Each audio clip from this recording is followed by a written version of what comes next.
Here's my final thought. As of 2 o'clock this afternoon, the CDC website reported in the U.S. we had 781 confirmed coronavirus cases, 27 deaths. That's a 3.5% mortality rate.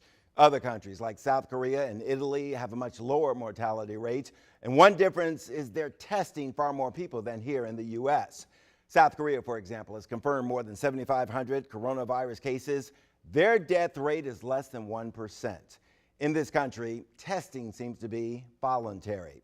Right now, 5 U.S. Congress members are self-quarantined after coming in contact with a person who has the virus.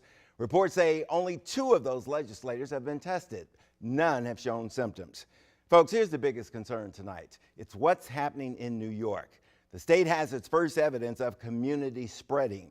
Governor Cuomo added more than a dozen new cases just overnight. He's sending the National Guard into New Rochelle.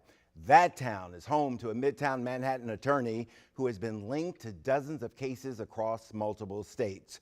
Cuomo says more people need to be tested. The CDC has authorized 6 private labs in the area to begin testing. And that's what's on my mind tonight as we close. Let me know what you think. Don't forget to use the hashtag, the Q&A. I'm Bruce Johnson. We'll see you back here tomorrow.